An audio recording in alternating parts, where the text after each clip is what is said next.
ក្មេអាយុ13កម្ម$20ឈានជាងចូលទីក្រុងសម្រេចនៅប៉ងប្រាថ្នា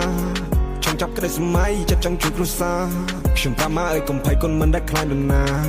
ក្មេអាយុ13កម្ម$20ឈានជាងចូលទីក្រុងសម្រេចនៅប៉ងប្រាថ្នាចង់ចាប់ក្តីសម័យចិត្តចង់ជួយគ្រួសារខ្ញុំប្រាប់មកឲ្យកុំភ័យគុណមិនដែលខ្លាចនរណាសំនួរច្រើនហូរហើយតែខ្ញុំគ្មានចម្លើយទេឬចាំដល់អាយុសាយទៅប្រកឃើញចម្លើយហ៊ានឈានជើងមកឆ្ងាយដែរមិនជោគជ័យមិនជួបម៉ែប្រាប់ប៉ាផងថាកូនប្រែខ្លាចជាមនុស្សធំហើយ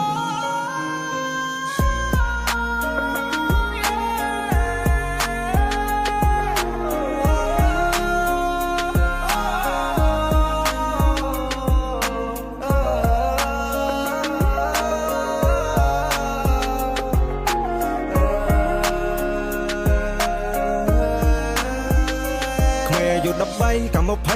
$20ឈានជាងចូលទីក្រុងសម្រេចនៅប៉ងប្រាថ្នាចង់ចាប់ក្តីសម័យចិត្តចង់ជួយគ្រួសារ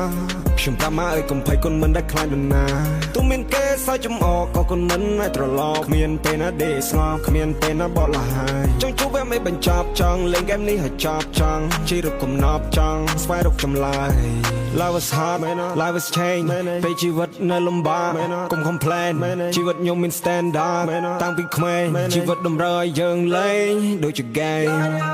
ទុកតូចតម្រូវឲ្យចេញពីច្រាំងតាន់ខ្លួនក្មេងនៅសម្បូរកម្លាំងយើងត្រូវរែងដូចជា play game នេះតម្រូវឲ្យយើងលេងសំលេងតម្រូវឲ្យយើងចេះបត់បែនផែនទីចំនឹងដៃអ្នកកុំចំណាយប្រៀបខ្លួនឯងនឹងក្មេងដទៃយើងចេញពីគ្រួសារក្រខ្សត់ផ្ទះក្បែរភ្នំព្រៃគេកូនអ្នកផ្សារយើងអាចរកបានថាជាអ្វីអញ្ចឹងហើយបានត្រូវតែតស៊ូជីវិតតម្រូវឲ្យកុំរអ៊ូយើង fight ដើម្បីឈ្នះមិនលើកដៃបនព្រះជីវិតនៅលើដៃយើងទាំងមូលទោះយើងបាយគ្នា